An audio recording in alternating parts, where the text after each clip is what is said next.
गुरुनामाच्या आजच्या विशेष दिवशी विश्वातील समस्त गुरुजनांना माझा नमस्कार.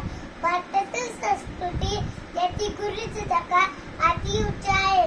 गुरु ब्रह्म गुरु विष्णू गुरुदेव महेश्वरा गुरु साक्षात परब्रह्म तस्मै श्री गुरुवे नमः.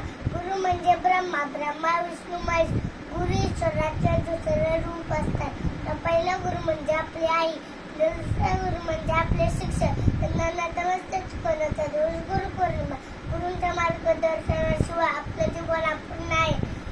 गुरु आपल्याला चांगली शिकवण, चांगली व्यक्ती बनवण्यात मार्गदर्शन करतात. त्यांच्या महत्व शब्दात करता येलेल्या नाही, ते महान असतात. म्हणून मला असं वाटते की गुरु शिवाय ज्ञान नाही, ज्ञानाशिवाय आत्मा नाही. ज्ञान, ध्यान, धैर्य आणि कर्म हे सगळे गुरुचे ज्ञान आहे. गुरु म्हणजे आदर्श. माझ्या सर्व शिक्षकांना गुरु